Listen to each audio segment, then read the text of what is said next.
एक बार चार धाम यात्रा हो रही थी और उसमें उड़ीसा प्रांत के कुछ वैष्णव गए थे वृंदावन। यात्रा पूरी करने के बाद 84 कोस ब्रजमंडल की यात्रा की और यात्रा विश्राम करके वापस उड़ीसा आ रहे थे। अंतिम रात्रि थी वृंदावन में, बहुत ध्यान से सुनना। और तभी एक वयोवृद्ध थे, उनकी यात्रा सकुशल पूरी हो गई। एक छोटे बालक ने उनकी बड़ी सहायता की। बालक की उम्र 17-18 वर्ष की थी। उस बालक का हाथ पकड़ करके वृंदावन में बोले कि तुमने मेरी इतनी सहायता करी, मैं तुमसे इतना प्रसन्न हूं, गांव लौटते ही अपनी नातनी का तुमसे ब्याह कराऊंगा मैं। तुम जैसा श्रेष्ठ दामाद नहीं मिलेगा हमारे परिवार को। मैं अपनी पुत्र की पुत्री का ब्याह तुमसे कराऊंगा। गोपाल जी के मंदिर में बैठे थे वृंदावन में। अब उस बालक की कोई ऐसी ब्याह की इच्छा नहीं थी, पर उन्होंने कह दिया तो उसके मन में भी इच्छा प्रकट होगी, चलो अच्छा है, लौट के मेरा ब्याह हो जाएगा, अच्छी बात है। गांव लौट करके जब आए तो गांव में आकर के वो बुजुर्ग ने घर में कहा कि भाई मैंने इसके लिए एक वर ढूंढ लिया है, उसने मेरी बड़ी सेवा करी यात्रा में, उसी से ब्याह होगा। किसी ने आकर के कहा अरे वो तो ऐसा है, उसके परिवार तो ऐसे, उसके दादा ऐसे, वहां हम अपनी बेटी को नहीं भेजेंगे। और घर वालों के प्रेशर में आकर के बेचारे उस वयोवृद्ध ने मना कर दिया। बोले भैया हमारी कोई बात नहीं हुई तुमसे, कोई ब्याह नहीं होगा, वो तो ऐसे ही बोल दिया था हमने आनंद में। और सुनो, हमने बोला ही नहीं है। बालक बोला मैं ब्याह नहीं करूंगा, लेकिन इनसे सत्य तो बुलवा के रहूंगा। उसने पंचायत में जाकर के बात कही। पंचों ने बुला करके कहा, बोले आपने वृंदावन में इससे ऐसा कहा था कि आप अपनी नातनी से इसका ब्याह कराओगे? बोले झूठ बोल रहा है, मैंने ऐसा कहा ही नहीं है। बालक बोला मैं किसी की भी सौगंध खा सकता हूं, इन्होंने कहा है, और देखिए मुझको इनकी कन्या से ब्याह करने की कोई रुचि नहीं है, पर ये सत्य बोले कि इन्होंने ऐसा कहा था। पंचों ने कहा भैया मान जाओ। बोले हमने कहा ही नहीं है। वो अपनी बात पर अड़ गए। पंच अंत में निर्णय पर आए। बोले देखो अब एक ही निर्णय है, या तो तुम स्वीकार करो कि तुम गलत बोल रहे हो, इन्होंने कुछ कहा ही नहीं है, और यदि तुम कह रहे हो कि इन्होंने कुछ कहा है तो प्रमाण दो। किसी तीसरे ने तुम्हारी बात सुनी? उस बालक ने नेत्र बंद किए और उसको वृंदावन के वो गोपाल जी याद आ गए जिनके सामने वो बोल रहे थे। बोला हाँ एक व्यक्ति है जिसने हमारी बात सुनी है। बोले कौन व्यक्ति? बोले जिन गोपाल जी के मंदिर में थे हम वृंदावन में, उन गोपाल जी के सामने इन्होंने कहा था कि अपनी पुत्री का ब्याह कराएंगे, उन्होंने सुनी है बात। गांव के लोग सब हंसने लगे। बोले अच्छा अच्छा अच्छा। तो एक पंच ने मजाक में कह दिया तो एक काम कर, सुन तू गोपाल जी को लिया, अगर वो आके कह देंगे हम तेरा ब्याह करा देंगे। और वहीं सारी सभा खत्म हो गई, सब अपने अपने घर को चले गए। उस बालक ने सोचा ठीक है गोपाल जी को लाते हैं। लौट करके वृंदावन गया और उन्हीं गोपाल जी के मंदिर में पहुंच गया और गोपाल जी से जाके कहा चलो मेरे साथ। आपके सामने उन्होंने कहा था कि वो अपनी कन्या का ब्याह मुझसे कराएंगे, अब चलिए मेरे गांव में चल करके साक्षी दो। ठाकुर जी तो कुछ बोले ही नहीं, यहीं खड़े रहे। वो तो मूर्ति मानते हैं, वो कहां बोलते हैं। लेकिन उसकी लगन ऐसी, बैठा ही रहा सामने। बोले बोलोगे कैसे नहीं?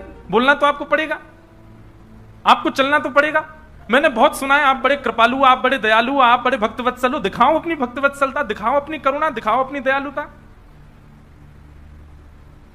अर्धरात्रि का समय, सो जाता और जैसे उठता, उठ करके फिर गेट खटखटाने लगता। ठाकुर जी चलो ना मेरे साथ, वहां चल के बोल दो ना कि मेरा, उन्होंने कहा था मेरा ब्याह हो जाएगा, मेरा घर बस जाएगा, आपको अच्छा नहीं लगेगा? ठाकुर जी को लोभ दे रहा है। जब उसकी ऐसी सरलता आ गई ना वाणी में, और रुदन करते करते गेट पीटने लगा, भीतर से ठाकुर जी बोले पागल, मूर्ति कोई चल के थोड़ी जाती है।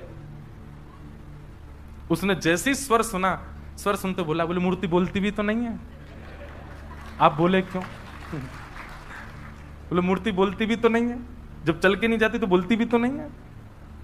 और अब तो उसने गेट ही पकड़ लिया। बोले अब आप बोले हो तो मतलब आप चल भी सकते हो, अब तो आपको चलना पड़ेगा मेरे साथ। ठाकुर जी ने किवाड़ खोली, सामने खड़े, बड़ा जिद्दी है भाई, तुम हमको नहीं ले जा पाओगे। ठाकुर जी अब सचल ही हो गए, बिल्कुल मूर्ति वूर्ति सब त्याग दी, सचल हो गए उसके सामने। देखो एक बात मेरी याद रखना, लिख लेना कहीं पर, ठाकुर जी को प्रत्यक्ष प्रकट करना हो तो उसके लिए दो चीजें आवश्यक है। सबसे पहली उत्कंठा। उत्कंठा मतलब व्याकुलता। जैसे प्यासा व्यक्ति पानी के लिए व्याकुल, वैसी व्याकुलता ठाकुर जी के लिए हो तो ठाकुर जी सचल हो सकते हैं। और दूसरा जिद पकड़ लो, ठाकुर जी के पीछे ही पड़ जाओ हाथ धो के, बोले मिलोगे कैसे नहीं, तो ठाकुर जी में ये दो ही तरीके हैं उनको सचल करने के। बाकी फिर साधन और भी हैं, लेकिन इन 2 तरीके से मैंने कई भक्तों के चरित्र में देखा ठाकुर जी सचल हो गए। भगवान बोले देख तू हमको नहीं ले जा पाएगा। बोले क्यों नहीं ले जा पाऊं? बोले मुझे बहुत भूख लगती है, 8 बार भोजन करता हूं मैं दिन भर, कहां से खिलाएगा मुझे? बोला मैं आपकी सब व्यवस्था कर दूंगा, लेकिन आप मेरे साथ चलो। भगवान बोले बड़ा विचित्र है, तू मतलब केवल अपना घर बसाने के लिए ठाकुर को वृंदावन से उड़ीसा लेके जाएगा? बोले नहीं कर सकते आप मेरे लिए, आपके लिए कौन सी बड़ी बात। आप जब वैकुंठ से आ सकते हो गजेंद्र की रक्षा करने, मेरे लिए उड़ीसा तक नहीं जा सकते? वैकुंठ से पृथ्वी की दूरी ज्यादा है कि या वृंदावन से उड़ीसा दूर ज्यादा है? ठाकुर जी बोले हर बात का तर्क है तेरे पास में, मैं आपकी सारी व्यवस्था कर दूंगा, भोजन प्रसाद सब मिल जाएगा नाथ, लेकिन मेरे संग चलो। उसके भाव से, उसकी सरलता से, उसकी जिद से ठाकुर जी इतने प्रसन्न हो गए। मुझे बात कहते कहते कभी मैं बड़ा भावुक हो जाता हूं कि जिस वृंदावन को ठाकुर जी कभी नहीं त्यागते, अपने कई वैष्णव भक्तों के प्रेम के लिए ठाकुर जी ने ब्रज तक को त्यागा है। और श्री गोपाल जी चल पड़े। बस एक नियम दे दिया, बोले पीछे मुड़ करके मत देखना, जब चल रहे होंगे, जब भोग लगाना होगा हमेशा हम कुछ आवाज कर देंगे, तुम रुक जाना, भोग बनाना पवा देना, लेकिन जब चलने की बारी आए तो पीछे मत देखना। ठाकुर जी, वैष्णव ने पूछा जान सकता हूं क्यों? ठाकुर जी बोले ललित गति विलास वल्गुहास प्रणय निरीक्षण कल्पितो रुमान। हम ललित गति से चलते हैं, हमारी चाल ऐसी है कि कोई और हमको निहारे तो हमको लज्जा आ जाती है, हमको शर्म आती है, हमको कोई देखे तो हम उछलते कूदते बाकी अदा से कभी कैसे चलते हैं। और बोले कहीं अगर तुमने हमारी ललित गति का दर्शन कर लिया तो तुम किसी और को देख ही नहीं पाओगे, घरवर नहीं बस पाएगा तुम्हारा फिर, इसलिए तुम पीछे मत देखना। ठीक है, चलने लगे। चलते चलते पूरा रास्ता सफर तय कर लिया, भोजन प्रसाद पाते दोनों भक्त भगवान चल करके उड़ीसा प्रांत में आ गए। जैसे ही उस गांव में पहुंचे जहां का वो व्यक्ति था, वहीं पास के समुद्र के किनारे चलने लगे। ठाकुर जी की पाजेबों की आवाज से उसको अनुभव होता था कि ठाकुर जी पीछे चल रहे हैं, लेकिन समुद्र की रेत जैसी ठाकुर जी के पायलों में भर गई तो आवाज आनी बंद हो गई। उसको संशय हुआ कि ठाकुर जी कहीं रुक तो नहीं गए, और तब तुरंत उसने पीछे देखा, ठाकुर जी ललित गति से खड़े थे, वैसे ही खड़े रह गए। बोले अब नहीं जाऊंगा, तेरे से मना करी थी पीछे मत देखना। बोले आपकी आवाज नहीं आई पैरों की, पायलों की, इसलिए देखा मैंने। भगवान बोले अब जो भी हो, अब इससे आगे नहीं जाऊंगा, 2 किलोमीटर रह गया मेरा गांव, 2-3 किलोमीटर ही तो है बस, चल दो गुरु। ठाकुर जी बोले भले आदमी, तेरे लिए हम इतने किलोमीटर चल के आ गए, गांव वालों को 2 किलोमीटर इधर लिया, यहां पे लिया। दौड़ा दौड़ा गया, सारे पंच और सारे गांव वासियों को बोला, बोले चलो चलो चलो, गोपाल जी आ गए, गोपाल जी आ गए, साक्षी देने गोपाल जी आए। गांव वालों को लगा क्या पागलपन है इसका, इतने महीनों बाद आया और यूं कह रहा गोपाल जी आ गए। गांव वालों ने जाकर के देखा, समुद्र के किनारे सुंदर एक निकुंज वन में त्रिभंग लली श्याम सुंदर प्रत्यक्ष खड़े हैं और अपनी आंखों की पलकें झपका रहे हैं। देख करके वहीं सब नतमस्तक हो गए। ठाकुर जी ने साक्षी दी कि हाँ, मेरे मंदिर में इन बुजुर्ग महापुरुष ने इनको वचन दिया था कि गांव जाकर के ये अपनी कन्या का विवाह इससे कराएंगे। और गांव के लोग तो रोने लगे, नेत्रों में आंसू भराए सबके, और ठाकुर जी मूर्तिमंत हो गए, उसके ऊपर कृपा की। और भी प्रसंग साक्षी गोपाल भगवान के आते हैं कि जब साक्षी गोपाल भगवान आ गए तो पंडा पुजारी सब सोचने लगे अब इनके लिए मंदिर बने तब तक कहां रहेंगे। ठाकुर जी बोले इनको एक काम करो, जगन्नाथ मंदिर में विराजमान करे आओ। ऐसी कथा सुनी है मैंने, तो उनको श्री जगन्नाथ मंदिर में विराजमान करवा दिया। और जैसे ही वो जगन्नाथ मंदिर में विराजमान हुए, 1 सप्ताह के अंदर श्री जगन्नाथ जी पतले हो गए। ये जगन्नाथ जी, पुजारी जी बोले ठाकुर जी कमजोर से लग रहे हो। ठाकुर जी बोले क्या करें, आजकल भोजन मिलता ही नहीं हमको। बोले क्यों? बोले नया ठाकुर आया, साक्षी को सबरा भोजन खा जाता है। मां सुदर्शन जी बेचारे 5 दिन से भूखे, वो बलराम जी का भी खा जाता है, सुभद्रा जी का, सबरा अकेला पा जाता है, और हम लोगों को कहता खबरदार जो छुआ तो तुम लोग तो भोग धर के कपाट बंद करके चले जाते हो, पूरे भोजन पर अकेले उसी का राज रहता है। तब राजा ने जल्दी जल्दी साक्षी गोपाल जी का मंदिर बनवाया और उनको वहां विराजमान करवाया। अब देखो कैसा विलास है ठाकुर जी का। जगन्नाथ जी भी वही गोपाल जी हैं, साक्षी गोपाल भी वही गोपाल जी, लेकिन विलास है ठाकुर जी का, इसलिए वो पूर्ण स्वतंत्र हैं। और भी लीला है साक्षी गोपाल भगवान की। फिर वहां के पुजारी जी थे, उनके पुजारी जी की कन्या से उन्होंने विवाह, उसके चित्त में प्रेम प्रकट हो गया। वो ठाकुर जी के पास जाती, रात भर नृत्य करती, और ठाकुर जी ने फिर उसको अपने आप में विलीन किया। ऐसी भी एक लीला आती है। तो हम क्या कह रहे थे किस विषय में ये बात कह रहे थे? वैद्यम वास्तवमत्र वस्तु शिवदम। कथा सुनने के बाद ठाकुर जी से आपको कोई ना कोई संबंध का अनुभव होने लग जाए तो समझो आपने कथा सुनी। विचार करके नहीं कि पुत्र मानूं कि सखा मानूं।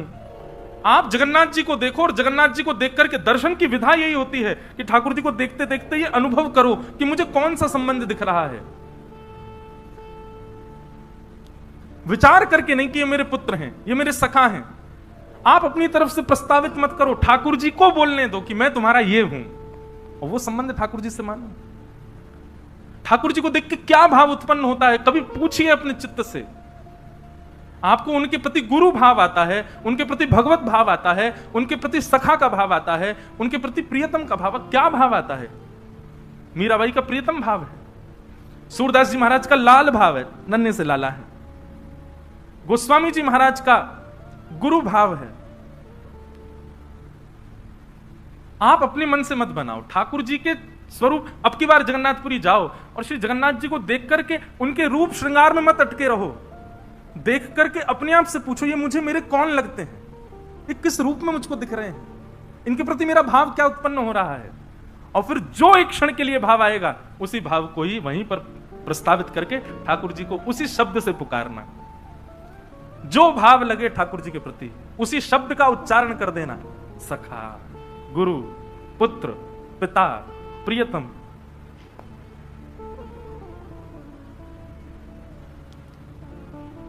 ऐसे भाव,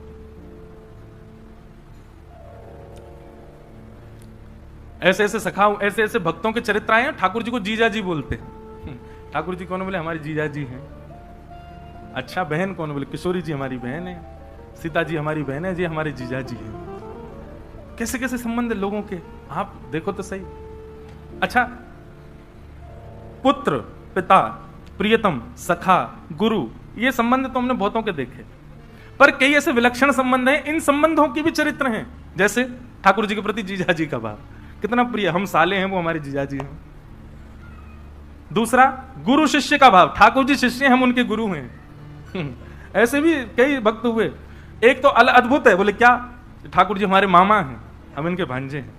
क्यों? हमारी माता जी के भैया हैं, हमारी माता जी भाई मानती हैं। अब कोई यहां बैठी हो, वो ठाकुर जी को अपना भाई मानती है, तो निश्चित है उनके पुत्र हो तो उनसे बोल दो बचपन में, यही तुम्हारे मामा हैं। वो जब जब जगन्नाथ जी के पास जाए तो यही कहते, कहां जा रहे हो? मामा के घर जा रहे हैं, अपने मामा जी से मिलने जा रहे हैं। बताओ, उन बच्चों के जब बच्चे होंगे उनके जगन्नाथ जी कौन लगे? नाना जी। कहां जा रहे? बोले नाना घर जा रहे हैं अपने। कितना प्रिय लगेगा इस सुनने में। वास्तव में आप विश्वास मानिए, मैं व्यासपीठ पर बैठ करके कहूं, मेरी बात निरर्थक ना हो, आप भूल जाओगे संबंध, लेकिन ठाकुर जी निभाएंगे। जब ठाकुर जी को पता चलेगा मेरा देवता आ रहा है, हम नाना जी बने बैठे हैं, उसके लिए अपने आप ही व्यवस्था ठाकुर जी कर देंगे, भोजन प्रसाद आदि सब चीज की। और कई ऐसे भक्त चरित्रों में आता है, स्वामी श्री हरदास जी महाराज का एक चरित्र ग्रंथावली पढ़ी थी, उसमें ऐसा वर्णन था कि ठाकुर जी से जो संबंध बनाता है वो जब ठाकुर जी से मिलने के लिए जाता है, तो अब तो ऐसा नहीं, पर प्राचीन काल में ऐसा था कि श्री जगन्नाथ महाप्रभु अपनी ब्रह्म वेदी पर ऐसे झूमते हुए मिलते थे सुबह मंगला में। तो पुजारी जी जाके, आज जय जय इतने प्रसन्न क्यों हो? बोले अरे अभी अभी वृंदावन से 5 भक्तों की टोली निकली है जगन्नाथपुरी के लिए, मुझे बड़ी अब उत्सुकता हो रही, कब आएंगे? सुनो, उनके लिए रहने की व्यवस्था कर दो, उनके लिए भोजन प्रसादी की व्यवस्था कर दो, उनके लिए। अब ऐसा क्यों नहीं होता? हमारे प्रेम में ही दूषितता आ गई है, हमारा प्रेम इतना स्वच्छ नहीं बचा। लेकिन आज भी ऐसा लगता है कि आज भी यदि कोई उतना प्रेम उन्माद के साथ जब महाप्रभु जी के पास जाता होगा, आज भी ठाकुर जी झूमते तो होंगे। कभी कभी बंधुओं, धाम ऐसे भी जाओ, कोई व्यवस्था करके मत जाओ, ना होटल की ना भोजन की, ठाकुर जी के भरोसे जाओ। बोले ये खिलाएंगे, ये रुकाएंगे, जहां रुकाना हो चले जाओ बस।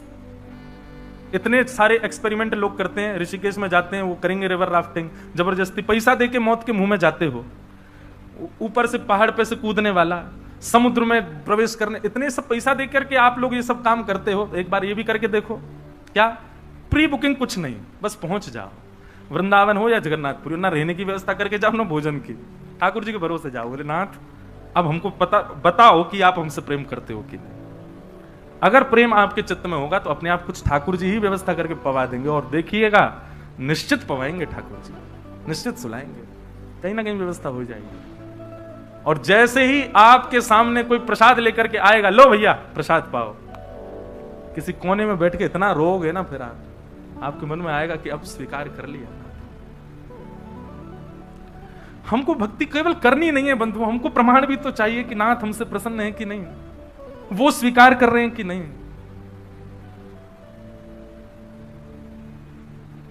मेरा नाथ तू है, मेरा नाथ तू है, नहीं मैं अकेला, मेरे साथ तू है। मेरा नाथ तू है, मेरा नाथ तू है, नहीं मैं अकेला, मेरे साथ तू है। मेरा नाथ तू है, मेरा नाथ तू है, नहीं मैं अकेला, मेरे साथ तू है। मेरा नाथ तू है, मेरा नाथ तू है, नहीं मैं अकेला, मेरे साथ तू है। मेरा नाथ तू है, मेरा नाथ तू। चला जा रहा हूँ मैं राह पे तुम्हारे, चला जा रहा हूँ मैं राह पे तुम्हारे, चला जा रहा हूँ मैं राह पे तुम्हारे, चला जा रहा हूँ मैं राह पे तुम्हारे। राह पे आए जो तूफान आंधी, राह पे आए जो तूफान आंधी, थामे हुए मेरा हाथ तू है, नहीं मैं अकेला, मेरे साथ तू है।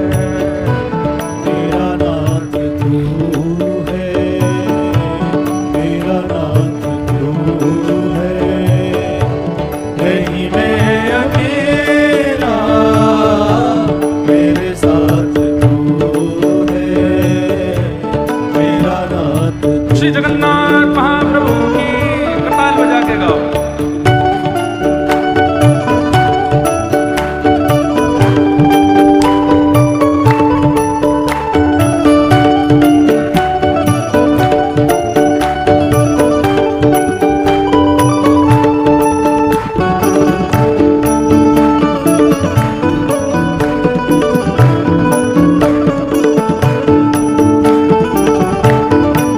श्री राधा वल्लभ लाल की।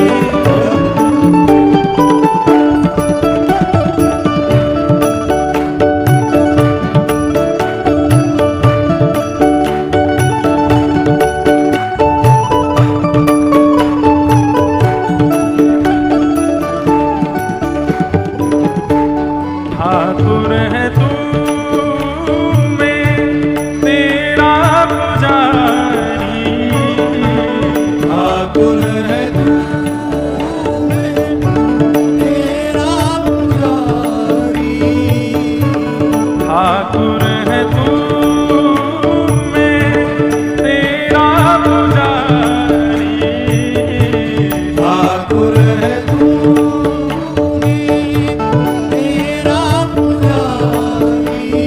सबसे सुंदर बात, तेरा खेल हूँ मैं, तू मेरा खिलाड़ी, तेरा खेल हूँ मैं, मेरा खिलाड़ी। एक बहुत सुंदर प्रसंग है। ठाकुर जी हमारे संग खेलते हैं। कैसे खेलते हैं? हमें रुवाए करके, हमें हंसाए करके, ये ठाकुर जी खेलते हैं हमारे साथ। हमें पीड़ा देते हैं, हमारे जीवन में संकट देते हैं। ठाकुर जी का खेल है हमारे साथ। देखो, एक बार हमारे गोवर्धन के श्री पंडित गया प्रसाद जी महाराज, उनका चित्र रहता है मेरी कथा में। ये महाप्रभु श्री पंडित श्री गया प्रसाद जी महाराज, आप श्री ठाकुर जी के बड़े प्रेमी। तो आप श्री से किसी ने कही कि बोले बाबा हमारे जीवन में बड़ो संकट दे रखो है। ठाकुर जी ने कहा करें। बाबा उत्तर देते हुए कहते हैं, बोले भैया लाला को खेलवे को स्वभाव है, ये हमारे संग खेल करे लाला तब हमें कष्ट देवे, हमें पीड़ा देवे, हम जो चाहे वहां से विपरीत लीला करे। एक इतनी सुंदर बात पंडित जी महाराज कहते, बोलते ठाकुर जी खेल करें वहां से घबराओ मत। ठाकुर जी से केवल एक बात कहो, ठाकुर जी तुम्हें जैसे खेलना खेलो, लेकिन शर्त यह है खिलौना कभी बदलना नहीं चाहिए, खिलौना हम ही रहने चाहिए, हमको कभी बदल नहीं होगा। कहीं ऐसा नहीं हो कि भाई एक्स्ट्रा ऑर्डिनरी खिलौना आ गए तो हम छोड़ दिए, नहीं नहीं ठाकुर जी आप चाहे हमें तोड़ो मरोड़ो फेंक दो काट दो बीच में, तो खिलौना हम ही रहने चाहिए, हमको मत छोड़ो। तेरा खेल हूं मैं तू मेरा खिलाड़ी, तेरा खेल हूं मैं। अच्छा एक बात, आपको कैसे पता चले कि ठाकुर जी ने खिलौना बदल लिया? आप जो चाहते हो, जो सोचते हो, जो आजकल बोलते हैं मैनिफेस्ट करो, जो आपने सोचा आपको मिल गया, समझो आप खिलौना बदल चुका है, कोई और आ गया ठाकुर जी के पास। आपने जो योजना बनाई वो योजना पूर्ण हो जाए, जो खाने का मन करे वो व्यवस्थित हो जाए, जो जो आप सोचने लगो वो तुरंत आपके सामने प्रस्तुत होने लगे। संसारी भाव, ठाकुर जी से संबंधी नहीं, संसार का भाव। जो आप सोचो, जो आप विचार करो, जो आप चाहो वो आपको तुरंत मिल जाए, ज्यादा प्रयास ना करना पड़े। समझ जाइए ठाकुर जी ने खिलौना बदल लिया है, अब कोई और है।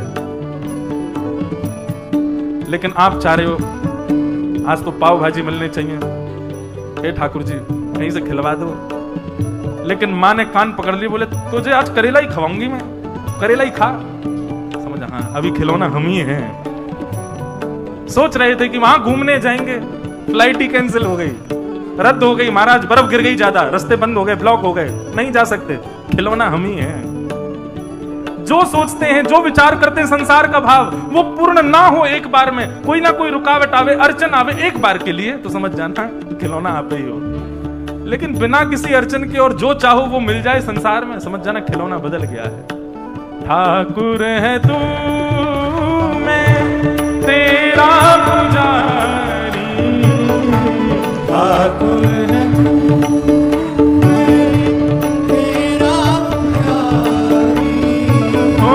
तेरा खेल हूं मैं तू मेरा खिलाड़ी, तेरा खेल हूं मैं तू मेरा खिलाड़ी।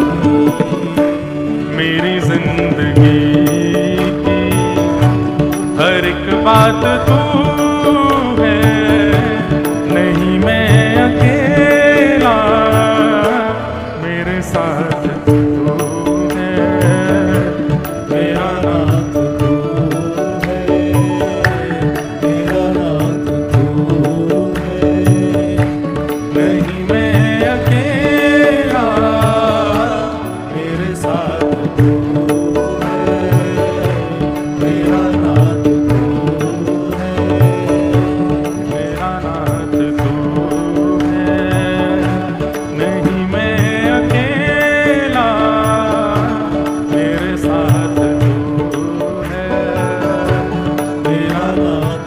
जय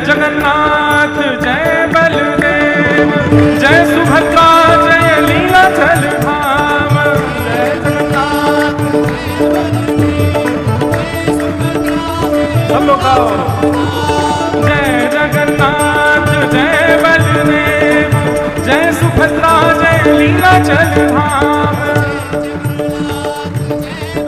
आवाज नहीं आ रही है, जोर से गाओ। जय जगन्नाथ जय बलदेव, जय सुभद्रा जय लीलाचल धाम।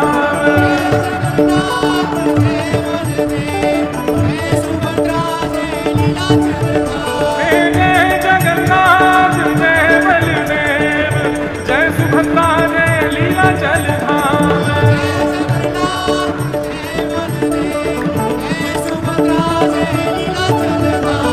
जय जगन्नाथ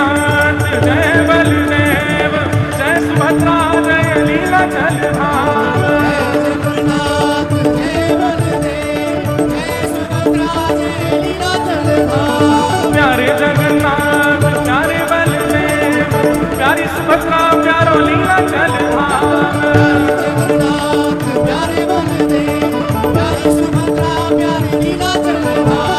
प्यारे जगन्नाथ प्यारो बलदेव प्यारी सुभद्रा प्यारो लीला चल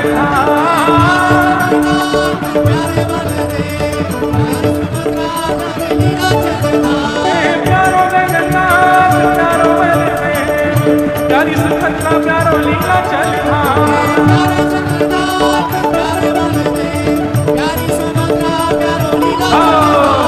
प्यारो जगन्नाथ प्यारो बलदेव प्यारी सुभद्रा प्यारो लीला चल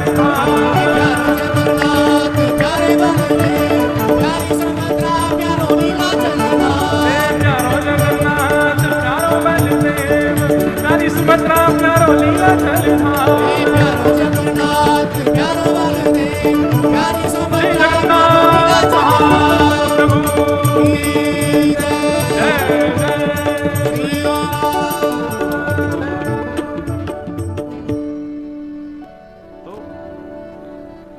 संबंध आप मत बनाओ ठाकुर जी से, ठाकुर जी को बनाने दो आपसे। और ठाकुर जी बना रहे हैं आपसे संबंध, ये आपको प्रथम दर्शन में ही अनुभव हो जाएगा। और प्रथम में ना हो तो अभी समझना अभी शायद हम परिपक्व नहीं है, और परिपक्वता लाओ और भजन बढ़ाओ और कथा बढ़ाओ और सेवा बढ़ाओ, फिर दर्शन करने जाओ। और आपके यहां से तो महाप्रभु जी थोड़ी दूरी पर भी बैठे हैं, तो ऐसा तो है नहीं कि रोज रोज जा रहे हो, महीना 2 महीना 3 महीना में जाओ, वृंदावन जाओ, अनुभव करो कि कौन सा संबंध बनना है ठाकुर जी का। और फिर जो संबंध ठाकुर जी आपको अर्पण करें वही संबंध निभाओ। वैद्यम वास्तवमत्र वस्तु शिवदम। अच्छा, आप कहेंगे महाराज जी इसमें सहायता कौन करेगा हमारी? भागवत जी, श्रीमद् भागवत। श्रीमद् भागवत ही आपकी सहायता करेंगी संबंध प्रस्तुत करने में कि कौन सा संबंध व्यवस्थित किया है ठाकुर जी ने। भागवत जी में लिखा है, ठाकुर जी से संबंध कराती हैं भागवत जी। और कैसा संबंध कराती हैं? बोले शिवदम, कल्याणकारी संबंध कराती। वैद्यम वास्तवमत्र वस्तु शिवदम तापत्रयोन्मूलनम श्रीमद्भागवते महामुनि कृते किं वा परैरीश्वर सत्यो हृद्यवरुध्यते त्रिकृतभिः शुश्रूषुभिस्तच्छणा। इस प्रकार श्रीमद् भागवत जी का विषय अधिकारी, संबंध और प्रयोजन। अंतिम बात है प्रयोजन। प्रयोजन यहां पर बताया गया तापत्रयोन्मूलनम। 3 प्रकार के ताप यानी कि संकट आते हैं हमारे जीवन में, उनका उन्मूलन कर देते हैं। आज भी चर्चा हो रही थी सुबह जहां हम निवास कर रहे हैं वहां वैष्णवों से, कि हमको लगता है भक्त को देख करके कि पीड़ा में है, लेकिन उसको नहीं पीड़ा का अनुभव होता।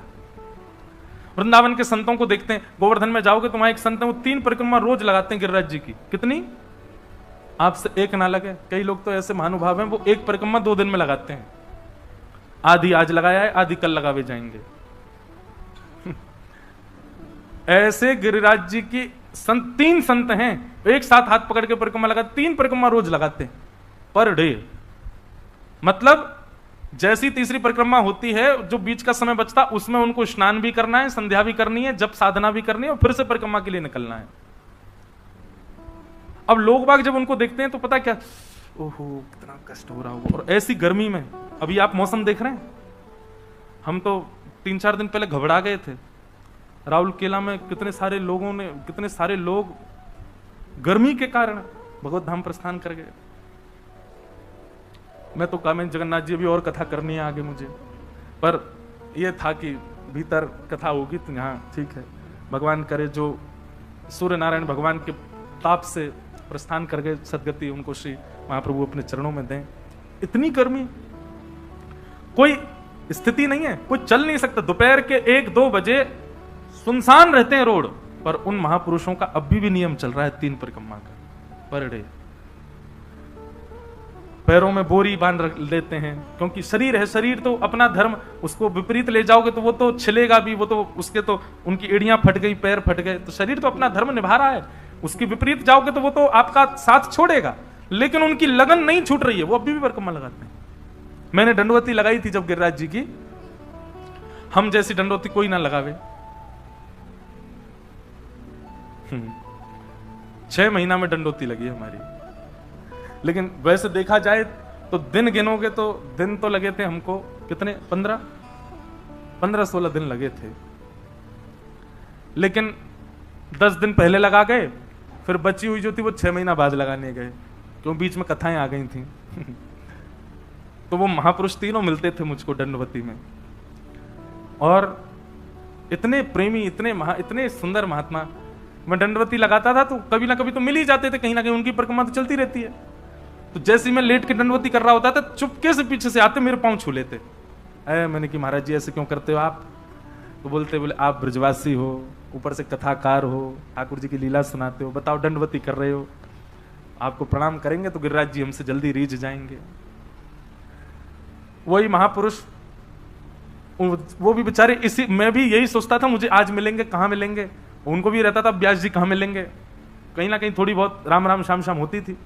और 10 दिन की परिक्रमा पूरी करके कथाएं आ गई तो मैं तो चला गया। उनको लगा कि परिक्रमा पूरी हो गई व्यास जी की, वो तो गए।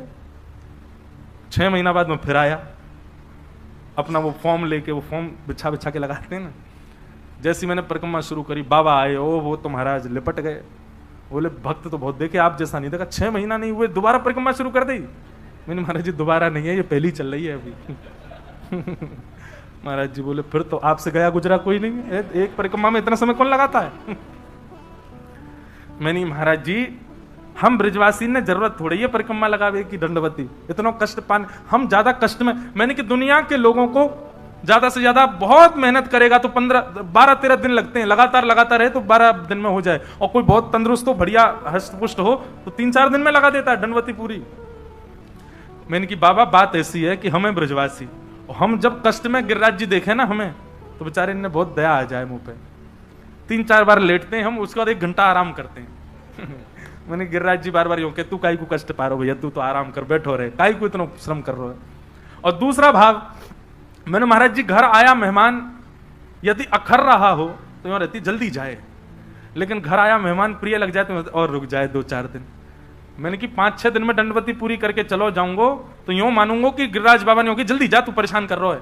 मैं 6 महीना तो यहीं पढ़ूं, यहाँ गिरिराज जी ने पकड़ रखो, तू कहीं मत जा, तू यहीं रहे, मेरे पास ही रहे, तू काहे को जावे कहीं।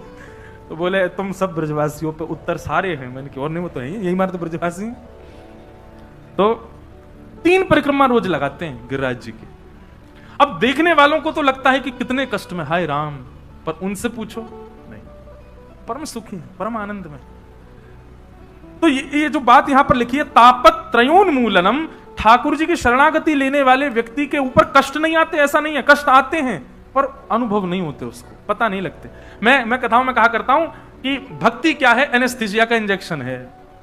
सुन्न पड़ गए हो, फिर चाहे आपको कोई बुरा बोल जाए आपको बुरा नहीं लगता, आपके साथ कोई गलत कर जाए आपको गलत नहीं लगता, आपके साथ कितना भी कुछ अपराध, कितना भी जीवन में संकट आ जाए, आप प्रसन्न ही रहोगे, क्योंकि सुन्न पड़ चुके हो। भक्ति का रंग जब चढ़े तब संसार के विषय भोग, संसार की विचलनता आपको विचलित नहीं करती।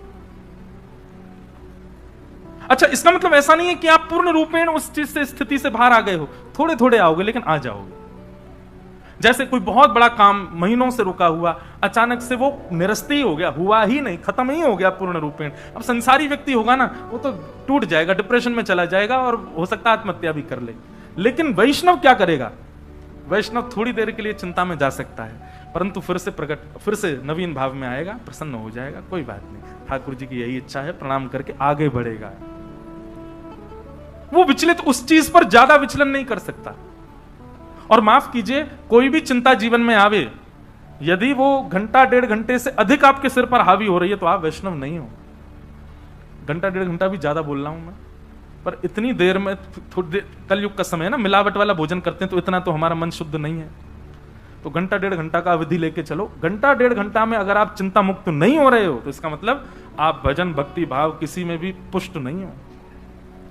आपको 1-1.5 घंटा 2 घंटे के अंदर उस चीज से निकलना है, तुरंत ठीक होना है, फिर से प्रसन्न होना है, फिर से उठ करके चल देना है, तो समझो क्या वैष्णव। चिंता में पड़े हैं, बिस्तर में पड़े, 3 दिन हो गए नहा ही नहीं रहे, क्या संसार है, अरे सब ऐसे ही है, यूं है, कोई अपना नहीं है, सब ये है, अरे अब तो कोई जीवन की आशा नहीं, मर जाए बस। ये महासंसारी व्यक्ति का लक्षण है।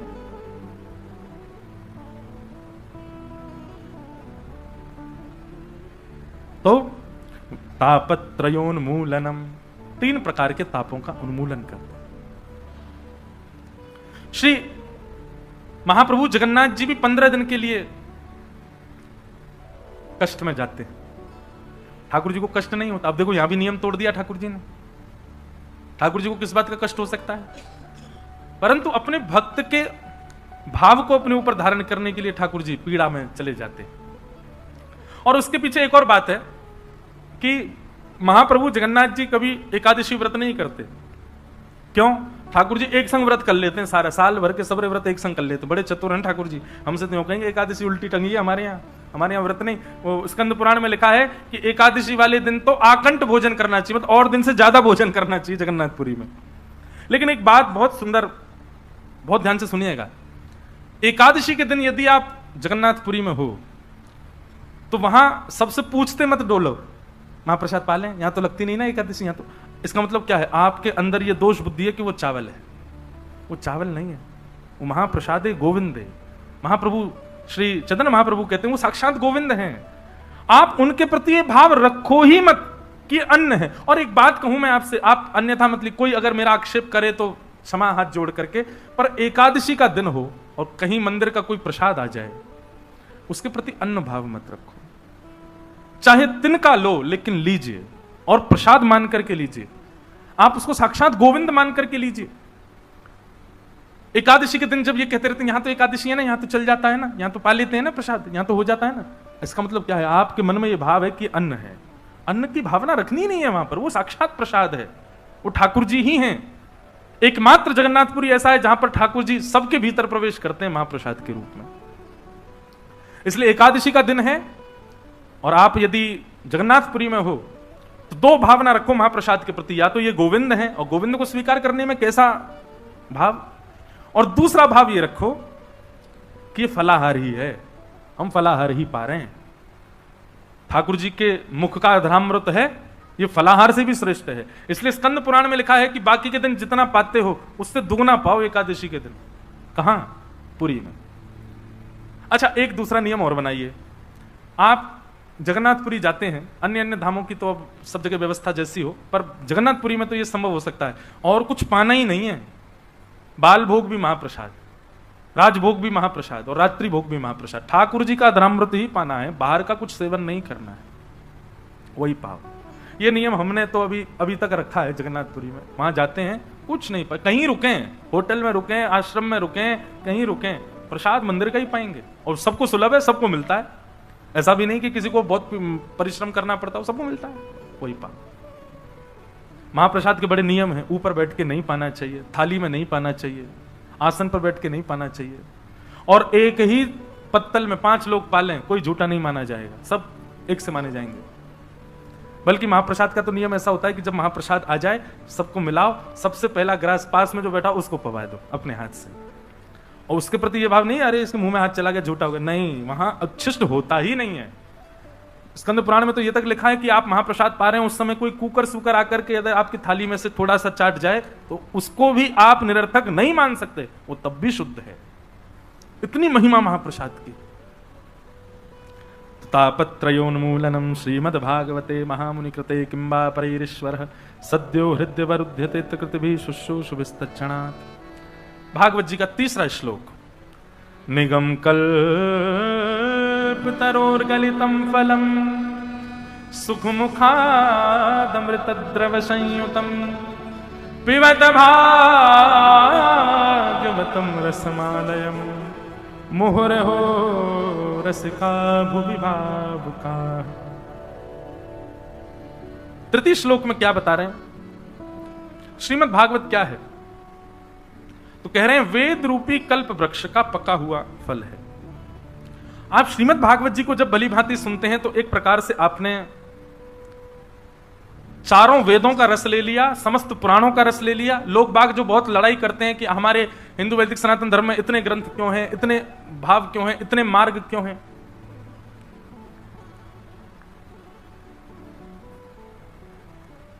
एक बात बहुत ध्यान से सुनिए। कई लोग आक्षेप करते हैं इतने देवी देवता हिंदू धर्म में क्यों, इतने ग्रंथ पुराण हिंदू धर्म में क्यों। उन लोगों को एक उत्तर दीजिएगा। किसी व्यक्ति ने व्यापार शुरू किया, एक दुकान से शुरू किया और 100 साल निकल गए। सिंस लिखा रहता 1985, अभी चला 2024, सिंस 1924, मतलब 100 साल हो गए, लेकिन अभी तक एक दुकान नहीं है उसकी। और किसी व्यक्ति ने व्यापार दुकान से शुरू किया, इस नगर में फैक्ट्री, उस नगर में फैक्ट्री, वहां चले जाओ वहां व्यापार, वहां चले जाओ दुकानें खुली। महाराज दुनिया भर के पूरे विश्व भर में उसने अपने अपने प्लेटफॉर्म खोल दिए, अपने फ्रेंचाइजी डाल दी। श्रेष्ठ किसको मानोगे, जो 100 वर्षों से एक ही दुकान में है या 100 वर्षों में पूरी दुनिया में व्यापक हो गया। तो ऐसा ही मानिए कि हमारे वेदव्यास जी महाराज ने, जिन्होंने इन सब ग्रंथों की रचना की, उन्होंने ग्रंथ की रचना इतनी विस्तार तत्व में कर दी, इतना विस्तार हो गया, इतना उनका बिजनेस फैल गया कि हमारे हिंदू वैदिक सनातन धर्म इतना विशाल हो गया, इतना महान हो गया, इतना विस्तृत हो गया, तो एक जगह स्थिर नहीं है, सब जगह है, सब जगह व्याप्त है। इतने देवी देवता, उसके पीछे भी कारण। हमारे हिंदू वैदिक सनातन धर्म में कामना पूर्ति करने वाले लोगों के लिए देवता अलग हैं, प्रेम करने वालों के लिए देवता अलग हैं, सेवा करने वालों के लिए देवता अलग हैं, सेवक अर्चना करने वालों के देवता अलग हैं, कभी कभी मंदिर पे प्रतिभाव पूजने वालों के देवता अलग हैं। सबके लिए बहुत सारे ऑप्शंस हैं, कैसे भी रहो लेकिन सनातन धर्म से जुड़े रहो, छोड़ो नहीं अपने रूट्स को, इसलिए इतने सारे देवता। परंतु बंधुओं, यदि आप श्रीमद् भागवत का श्रवण करते हैं तो आपने चारों वेद, उपनिषद, शास्त्र, धर्म, ज्ञान, वैराग्य आदि आदि जो कुछ भी आप कह लो शब्द, उन सब का निचोड़ आपने एक साथ ग्रहण कर लिया यदि आपने भागवत को श्रवण किया तो। क्यों? श्रीमद् भागवत सबका सार तत्व है। निगम कल्प तरोर गलितम फलम। श्रीमद् भागवत फल है, बाकी जितने भी ग्रंथ आदि हैं ये सब वृक्ष हैं। एक वृक्ष है सनातन धर्म, और वही वृक्ष का नाम है निगम, यानी कि वेद। उस वेद रूपी वृक्ष के पके हुए फल हैं श्रीमद् भागवत। रस वृक्ष ने डाला है, फल को वृक्ष ने जन्म दिया है, परंतु क्षुधा निवृत्ति और रस की प्राप्ति फल से ही होती है, वृक्ष से नहीं होती। तो इसलिए श्रीमद् भागवत क्या है? फल है। निगम कल्पतरोर गलितम फलम, श्रीमद् भागवत फल है। इसीलिए मैं कथा में कहा करता हूं कि आप अन्य कोई भी कथा सुनो, अन्य किसी भी मार्ग पर जाओ, आप फल की कामना करो, पर भागवत जी से कभी फल की कामना मत करना कि हमको ये मिल जाए, हमको वो मिल जाए, और कुछ, क्योंकि कुछ मिलेगा ही नहीं। क्यों? ये स्वयं फल है। फल से फल नहीं मांगा जाता, फल से रस मांगा जाता है। फल से क्या मांगा जाता है? रस। यहां तो रस की कामना से आओ, फल की कामना से नहीं। मैं बताया करता हूं, एक जगह मेरी कथा थी तो एक माता जी प्रणाम करने आई मंच पे, 7वां दिन था कथा विश्राम। मुझसे आके प्रणाम, महाराज जी बहुत अच्छी कथा सुनाई आपने। मैंने कहा अच्छा। साथ में उनकी बहू थी, प्रणाम करो महाराज जी, प्रणाम। महाराज जी इसको फल दे दो, हमारे नाती नहीं है। मैंने कहा मैया फल कहां से लाऊं मैं? बोले नहीं, मैं पहले दिन ही आपकी चौकी के नीचे धर गई थी। मैंने कहा अच्छा। मैंने हाथ डाल के देखा, फल निकाले आए। बोले आप दे दो, हमारे घर लाला आ जाए, हमारे घर एक संतान आ जाए। फल जब दे रहा था ना, तब मेरे मन में एक बात आई कि इतनी योजना बनाई इन्होंने, मेरे बिना बताए, मुझसे बिना पूछे मेरी चौकी के नीचे फल धर गए। 7 दिन में इन्होंने ये सोच लिया कि वो फल अभिमंत्रित हो गया होगा, अब हमारी बहू खाएगी तो हमारे घर में संतान आएगी। मैंने कहा इतनी योजना इन्होंने इस भाव से बनाई होती कि इस फल को हमारा पूरा परिवार खाए तो हमारे घर में साक्षात ठाकुर जी प्रकट हो जाएं, हमारे घर में भक्ति प्रकट हो जाए, हमारे घर में वृंदावन प्रकट हो जाए। ऐसी परिकल्पना नहीं की इन्होंने। इतनी सब योजना बना करके भी मांगा संसारी। व्यक्ति कितनी योजनाएं बना लेता है संसार की प्राप्ति के लिए। इसकी 1% योजना भी यदि भगवत प्राप्ति की कर लेना, उसको ठाकुर जी मिल जाएंगे। लेकिन ये नियम बन चुका है हम लोगों का, हम संसार के लिए योजना बनाते हैं, ठाकुर जी के लिए नहीं। अरे हम तो भूल ही गए, आज बहुत सारे प्रश्न आए थे। अभी प्रश्न जो इनमें उचित हो उनके उत्तर दे दें। महाराज जी प्रणाम। कर्म बड़ा या भक्ति बड़ी, आप इन दोनों को अलग क्यों मानते हो? कर्म भक्ति युक्त होकर के करना चाहिए। इन दोनों में बड़ा छोटा मत कीजिए कि वो बड़ा है ये छोटा है। कर्म कीजिए, नाम जपते चलो, ध्यान धरते चलो, हर समय कृष्ण का ध्यान धरते चलो, काम की वासना को मिटाते चलो, कृष्ण गोविंद गोपाल गाते चलो। आप स्कूल में पढ़ते हो, कॉलेज में पढ़ते हो, यूनिवर्सिटी जाते हो, जॉब करते हो, बिजनेस करते हो, भक्ति युक्त होकर के करो ना सारे काम। आप उन दोनों को अलग अलग क्यों, उनका डिवाइडेशन क्यों कर रहे हो, उनको डिवाइड क्यों कर रहे हो, उनको अलग अलग क्यों मानते हो? लेकिन फिर भी आप अलग मानते हो तो कर्म प्रधान विश्व रचि राखा, कर्म प्रधान है। एक बार को यदि जगन्नाथपुरी जाने का अवसर मिल रहा हो, लेकिन बहुत बड़ा कोई काम, आपका कर्म बीच में रुक रहा हो, तो कर्म को प्रधानता देने वाले को तो रुक जाना चाहिए, कर्म को पहले करना चाहिए। लेकिन जिसके लिए ठाकुर जी सर्वोपरि हैं, उसको तो सब तज हरि भज, सब छोड़ो, जाओ ठाकुर जी के पास, ठाकुर जी संभाल लेंगे अपने आप। लेकिन फिर भी इन दोनों को अलग मत मानिए, ये दोनों एक ही हैं, एक ही नहीं है। भक्ति युक्त होकर के कर्म करना चाहिए, अलग नहीं है। मन को शुद्ध करने कैसे? ये 7 दिन मैया और मैया भैया जितने भी भेजा है, 7 दिन किसके लिए हम लोग बैठे हैं? मन की शुद्धि के लिए ही बैठे हैं। यहां जितने विषय बताए जा रहे हैं, विचार बताए जा रहे हैं, वो सब मन की शुद्धि के लिए ही है। फिर तीसरा इन्होंने कहा भक्ति मार्ग में आगे कैसे जाएं, अगर मन भटक जाए तो क्या करें? सब साधन यही बताए जा रहे हैं, इन्हीं को सुनते जाओ और सुनिए। कल से आप सब लोग एक डायरी और पेन लेके बैठा कीजिए, कथा में जो सूत्र आपको बढ़िया लगे तुरंत उसको लिख लिया कीजिए, तो ये इतने प्रश्न नहीं आएंगे मन में। और जिसका संशय हो वो संशय को रखे ना, प्रश्न जरूर पूछे।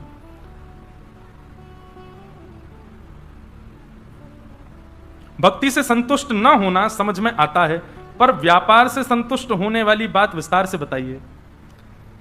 वाह, भक्ति से संतुष्ट नहीं होना चाहिए, यह बात तो महाराज जी समझ में आ जाती, पर आप कह रहे हो कि व्यापार से संतुष्ट हो जाना चाहिए।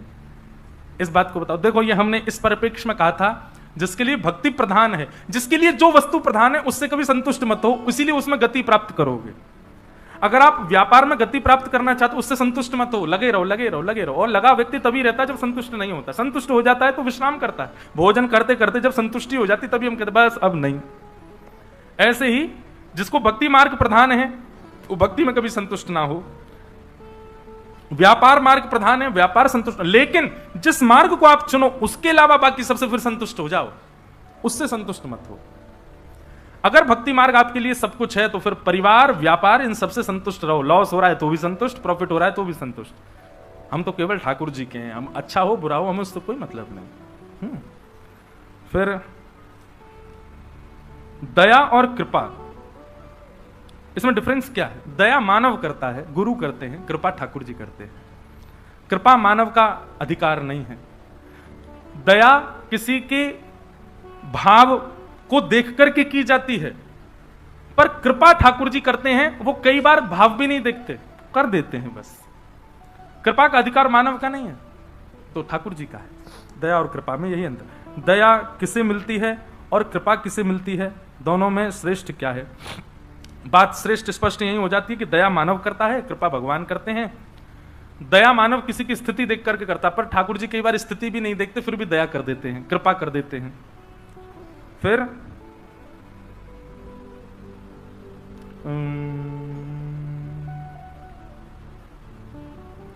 राधा रमण जी की भक्ति में आगे बढ़ना है, मैं क्या करूं? सत्संग सर्वश्रेष्ठ उपाय है। जितना हो सके ठाकुर जी की लीलाओं को श्रवण करो, कथाओं को श्रवण करो, वैष्णव जनों को सुनो। जितना आप सुनेंगे उतना चिंतन बढ़ेगा, उतना भाव बढ़ेगा। फिर धीरे धीरे क्या होगा, आप मानसी सेवा में प्रवेश करने लग जाओगे, आपकी मस्तिष्क ही एक अलग सेवा करने लग जाएगा, उससे अपने आप आपका प्रेम उन्माद बढ़ेगा। फिर आप राहुल केला रहो चाहे कहीं रहो, आपके लिए सब वृंदावन हो जाएगा, सब राधा रमण जी का ही आंगन हो जाएगा, सब जगह जित देखूं उतित श्याम मई है, ऐसी स्थिति हो जाएगी। हम परिवार में रहकर कैसे हरि भजन हरि प्रिय हो सकते हैं? हमारे मन संसारिक लोगों में नहीं लग रहा है, कृपा करके कोई उपाय मतलब हमारा मन संसारिक लोगों में नहीं लग रहा है तो अच्छी बात है, ये तो संसारिक लोगों में ना लगे। पर इनका भाव ये है, मैं समझ गया, इनका भाव ये है कि हमारा संसार में मन लग नहीं रहा, लेकिन परिवार में रह करके भजन करना। अब कैसे करें? परिवार में मन ही नहीं है, हमारी इच्छा ही नहीं है। देखो, किसी भी बच्चे का स्कूल में मन नहीं लगता, पर वो स्कूल क्यों जाता है? पढ़ना तो है, माता पिता पैसा खर्च कर रहे हैं, बनना तो है। हमको लगता है कि बच्चा हॉस्टल गया, बहुत खुशी, बेचारा खुश नहीं होता, वो उसको याद आती है अपने घर की। किसी को भी अच्छा नहीं लगता हॉस्टल में रहना, और जिन बच्चों को बहुत अच्छा लगता है हॉस्टल में रहना, स्कूल में रहना, वो पता नहीं कहां से आते हैं, वो कोई एंजल ही होते होंगे, हमको तो नहीं लगता। कि वो बच्चा सबका विद्रोही बन जाता था जो टीचर के आते ही बोलता, मैम आपने कल एक होमवर्क दिया था, चेक कर लीजिए। उसको सारे बच्चे खींचते, तू तेरे को क्यों जबरदस्ती होती बताने की है। जो ऐसे बच्चे होते हैं जिनको स्कूल बहुत अच्छा लगता है, टीचर्स बहुत अच्छे लगते हैं, काम बहुत अच्छा लगता है, वो सारे बच्चों को अच्छा नहीं लगता। तो स्कूल जाना किसी को प्रिय नहीं होता, पर फिर भी बालक किस बुद्धि से जाता है। व्यापार पे जाना किसी को अच्छा नहीं लगता, पर किस बुद्धि से जाते हैं, वो एक हमारा कर्तव्य है, वो हमको करना है। भक्ति भाव जीवन में आ जाए और उसके बाद संसार ही अच्छा ना लगे, ठाकुर जी की कृपा है, पर फिर भी आपको त्याग नहीं करना है।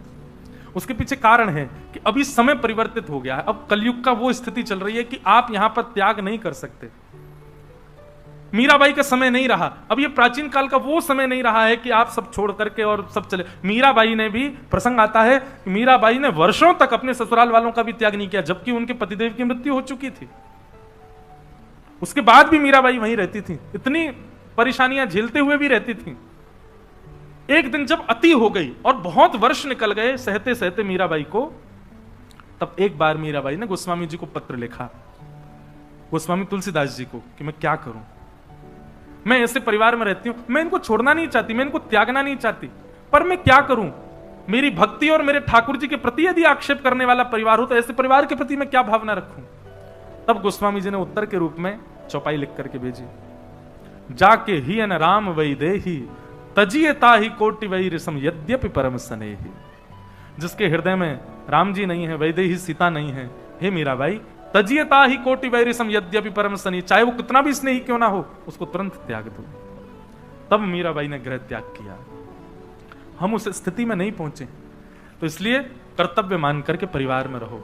प्रहलाद जी ने त्याग नहीं किया अपने पिताजी का, प्रहलाद जी ने त्याग नहीं किया अपने राक्षस कुल का, वहीं रहे, वहीं रहकर के नरसिंह भगवान को प्रकट कर दिया। इसलिए हमेशा भाग जाना उपाय नहीं होता, रुको, डटो और थोड़ा सौम्य भाव से प्रतीक्षा करो ठाकुर जी की।